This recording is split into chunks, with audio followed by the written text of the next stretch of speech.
Hello, എല്ലാ കൂട്ടുകാർക്കും പുതിയൊരു വീഡിയോയിലേക്ക് സ്വാഗതം. അപ്പോൾ ഇന്നും ഞാൻ വന്നിട്ടുള്ളത് നമ്മളെ വീട്ടിലത്തെ രാവിലത്തെ കുറച്ച് വിശേഷങ്ങളായിട്ടാണ്. അപ്പോൾ കുളിയും കാര്യങ്ങളൊക്കെ കഴിഞ്ഞ് വന്നു. വേഗം പുട്ടുകുറ്റിയിലൊക്കെ വെള്ളമാക്കി സ്റ്റവിൽ വെച്ചിട്ട് തിളപ്പിക്കട്ടെ കേട്ടോ. പുട്ടുകുറ്റിയിൽ വെള്ളം അങ്ങോട്ട് തിളയ്ക്കുമ്പോഴത്തേനും നമ്മളെ പുട്ടും പൊടി ഒന്ന് നനച്ചെടുക്കണം. ഇപ്പോൾ ഈ പുട്ടും പൊടിയൊക്കെ ഇങ്ങനെ നനച്ചെടുക്കുമ്പോഴും ഉണ്ടാക്കുമ്പോഴൊക്കെ ഞാൻ എൻ്റെ പഴയ കാലം ഇങ്ങനെ ഓർക്കും കേട്ടോ. പഴയ കാലം എന്ന് വെച്ചാൽ എൻ്റെ കല്യാണം കഴിഞ്ഞ ഉടനെ ഒരു 8-9 വർഷം മുന്നേ. അന്നൊന്നും എനിക്ക് എങ്ങനെയാണ് പുട്ടുണ്ടാക്കാമെന്നൊന്നും അറിഞ്ഞുകൂടായിരുന്നേ. എൻ്റെ വിചാരം എന്താണെന്നറിയോ, ഈ പുട്ടും കുറ്റീൻ്റെ ഇതേ ഒരു ഷേപ്പിൽ പുട്ട് കിട്ടിയാൽ അതാണ് ഏറ്റവും നല്ല പുട്ട് എന്ന് വെച്ചിട്ട് ഞാൻ നല്ലോണം കുഴച്ച് നല്ല പോലെ ഞാൻ പുട്ടുണ്ടാക്കി വരുമ്പോഴത്തേക്കും പുട്ടുകുറ്റീൻ്റെ അതേ ഷേപ്പിൽ തന്നെ എൻ്റെ പുട്ട് കിട്ടുകയും ചെയ്യും. പക്ഷേ പുട്ട് കഴിക്കാൻ നേരത്ത് കരിങ്കല്ല് പോലെ ഉറച്ച് നിൽക്കുകയെ. ഞാനങ്ങോട്ട് കുറ്റി നിറയെ പുട്ടിൻ്റെ പൊടി നിറച്ച് വയ്ക്കും. അങ്ങോട്ട് കുത്തി തിരികെ വെക്കുന്നൊക്കെ പറയില്ലേ, അതുപോലെ അങ്ങോട്ട് നിറച്ച് വെക്കും. എന്നിട്ടാണ് പുട്ട്. എൻ്റെ വിചാരം അങ്ങനെയാണ്, പുട്ടിൻ്റെ ആ കുറ്റീൻ്റെ അതേ ഷേപ്പിൽ കിട്ടിയാലാണ് പുട്ട് നന്നാവാമെന്നായിരുന്നു. എന്നിട്ട് അങ്ങനെയാവും. പിന്നെ ഞാൻ ചേച്ചി അമ്മയ്ക്ക് എങ്ങനെയാണ് കുഴയ്ക്കണത് എങ്ങനെയാണെന്നൊക്കെ ശ്രദ്ധിച്ചു. അങ്ങനെ ചോദിക്കാൻ എൻ്റെ ഈഗോ എന്നെ സമ്മതിച്ചില്ല കേട്ടോ, എങ്ങനെയാണ് ഞങ്ങൾ പുട്ടിന് കുഴയ്ക്കാന്നുള്ളത്. അങ്ങനെ ഞാൻ കണ്ടാണ് കേട്ടോ എല്ലാ പണികളും പിന്നെ പഠിച്ചെടുത്തത്. പിന്നെ ഓരോരോ കാര്യങ്ങൾ അങ്ങനെ പഠിച്ചെടുത്തു. പിന്നെയാണെങ്കിൽ ഞാൻ നമ്മളെ പുട്ടും പൊടി പൊട്ടിച്ചിട്ട് തലേ ദിവസം നാളെ പുട്ടാണ് ഉണ്ടാക്കണമെന്നുണ്ടെങ്കിൽ തലേ ദിവസം തന്നെ പൊട്ടിച്ചിട്ട് അത് ഫ്രിഡ്ജിൽ വയ്ക്കും കേട്ടോ. അപ്പോൾ ആ ഒരു കൂളിങ്ങിൽ നിന്നിട്ട് നമ്മളെ പുട്ടും പൊടി നല്ല സോഫ്റ്റ് ഉണ്ടാവും പിറ്റേ ദിവസം എടുത്തിട്ട് ഉണ്ടാക്കുമ്പോൾ. അങ്ങനെയൊക്കെ ആയിരുന്നു കേട്ടോ എൻ്റെ അന്നത്തെ ഒരു ജീവിതം. ഇപ്പം അതൊക്കെ ഓർക്കുമ്പോൾ ഭയങ്കര ഒരു ചിരിയാണ്. അന്നറിവില്ലായ്മയായിരുന്നു. പിന്നെ അതിൻ്റെ ഇടയിൽ ഏട്ടൻ പോയി കുളി കഴിഞ്ഞ് വന്നിട്ടുണ്ട് കേട്ടോ. ആൾ പറയണത് ഇന്നിപ്പോൾ പുട്ടും ചിക്കനും കഴിക്കാമല്ലേന്നാണ്. അപ്പോൾ ഞാൻ പറഞ്ഞു ഇന്ന് പുട്ടും ചെറുപയറാണ്, ചിക്കൻ തീർന്നു പോയി എന്ന് പറയുന്നേ. അപ്പോൾ ഞാൻ ഇന്നലെ രാത്രി കണ്ടതാണ് ചിക്കൻ അതിലുണ്ടേതെന്നൊക്കെ പറയുന്നു. ഇന്നലെ നമ്മളെ വീട്ടിലുള്ള കരിങ്കോഴീനെ എടുത്തിട്ടാണ് കേട്ടോ കറി വെച്ചത്. അപ്പോൾ അതുണ്ടെന്ന് ഏട്ടൻ പറഞ്ഞുകൊണ്ടിരിക്കുന്നത്.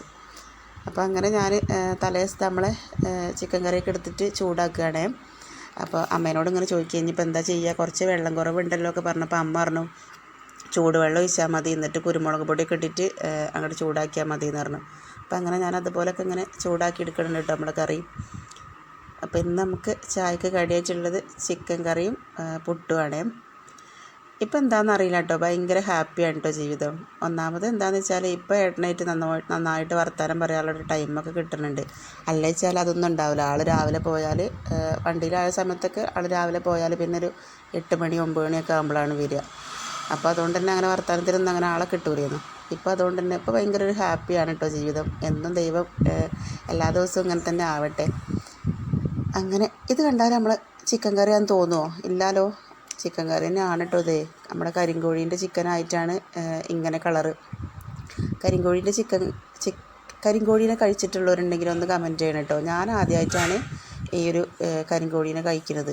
അതിൻ്റെ എല്ലായിടക്കും കറുപ്പ് കളറാണേ. നമ്മളെ കോഴിക്കുട്ടികളൊക്കെ ചുണ്ടും കാലൊക്കെ കറുപ്പ് തന്നെയാണ് കേട്ടോ. ഇപ്പോൾ നോക്കുമ്പോൾ അതിൻ്റെ ഇറച്ചിയും കറുപ്പ് തന്നെയാണ് കേട്ടോ. ആദ്യം എനിക്കൊരു മടി ഉണ്ടായിരുന്നേ കഴിക്കാനേ. അപ്പം നമ്മൾ വളർത്തിയ കോഴിക്കുട്ടീനെ നമ്മൾ കഴിക്കേണ്ടതൊക്കെ പറഞ്ഞു. ഞാൻ ഏട്ടൻ പറഞ്ഞു അങ്ങാടിയിൽ നിന്ന് ആ വിഷം കുത്തിവെച്ച കോഴീനെ തിന്നാൻ എനിക്ക് പറ്റുമെങ്കിൽ ഇതും എനിക്ക് തിന്നാൻ പറ്റും എന്ന് പറഞ്ഞിട്ട് എന്നെ തീറ്റിച്ചതാണ് കേട്ടോ. അങ്ങനെ ഞാനും നമ്മളെ ചിക്കൻ കറി കൂട്ടിയിട്ടുണ്ടായിരുന്നു. പിന്നെ അങ്ങനെ ഏട്ടനാണ് ഇന്ന് ചായയൊക്കെ ഉണ്ടാക്കി തന്നത്. അങ്ങനെ ചായയൊക്കെ ആളെന്നെ ഉണ്ടാക്കി ഞങ്ങളെല്ലാവരും കൂടി ഇരുന്നിട്ട് ചായ കുടിക്കുകയാണ്. അനുമോളും അമ്മൂസും ഞാനും ഏട്ടനും കൂടിയിട്ട് ഇവിടെ ഇരുന്നിട്ട് ചായ കുടിക്കുന്നുണ്ട്. അച്ഛനും അമ്മയും കുറച്ച് അപ്പുറത്തിരുന്നിട്ട് ഓരും ചായ കുടിക്കുന്നുണ്ട് കേട്ടോ.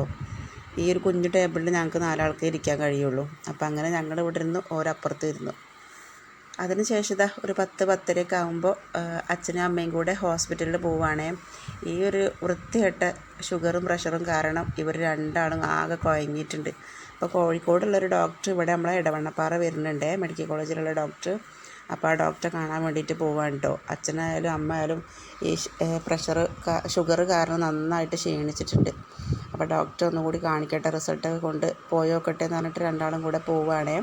അപ്പോൾ ഞാനും അമ്മൂസുട്ടി ഇങ്ങനെ നോക്കി നിൽക്കുകയാണ് കേട്ടോ, അച്ഛനും അമ്മയും പോണത്.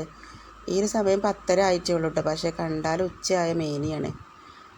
അപ്പോഴത്തേക്ക് നമ്മളെ ചോറൊക്കെ ഇവിടെ അയച്ചിട്ടുണ്ടായിരുന്നു കേട്ടോ. പിന്നെ ഞാൻ 2 ഭാഗം വാതിലൊക്കെ തട്ടി അടച്ച് വന്നിട്ട് വേഗം നമ്മളെ ചോറൊക്കെ നോക്കുകയാണ്. എന്താണെന്ന് വെച്ചാൽ നമ്മളെ അമ്മൂസുട്ടി വേഗം പുറത്തിറങ്ങി പോവുകയാണേ, റോഡിലേക്ക് പോകാൻ നോക്കുകയാണ് ആൾ. അപ്പോൾ അങ്ങനെ വാതിലൊക്കെ അടിച്ച് വന്നിട്ട് ഞാൻ ചോറൊക്കെ നോക്കുകയാണ് കേട്ടോ. അപ്പോഴത്തേക്ക് നമ്മൾ ചോറൊക്കെ വേവായിട്ടുണ്ട്. പിന്നെ അതൊക്കെ അങ്ങനെ ഊറ്റിയെടുക്കുകയാണ്.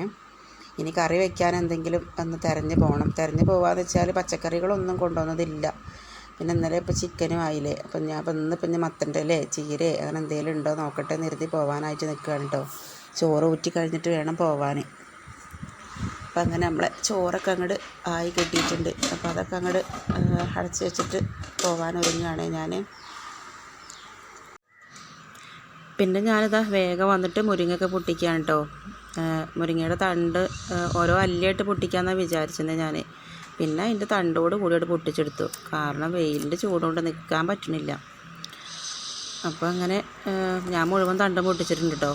ഇനിയിപ്പോൾ വേറെ ആരെങ്കിലും എടുക്കാൻ വരുമ്പോഴാവും ഇതാരെങ്ങനെ പൊട്ടിച്ചതെന്ന് ആലോചിക്കുക. അങ്ങനെ ഏതായാലും ഒന്നും ഉപ്പേരി വയ്ക്കാനുള്ള മുരിങ്ങയൊക്കെ എടുത്തു. അങ്ങനെ ഇനിയിപ്പോൾ വേഗം മുരിങ്ങയുടെ ഇലയൊക്കെ ഉണ്ടാക്കിയിട്ട് അച്ഛനും അമ്മയ്ക്കൊക്കെ ചോറ് കൊടുക്കണം. ഓരൊക്കെ ഹോസ്പിറ്റലിൽ പോയി വന്നിട്ടുണ്ട്.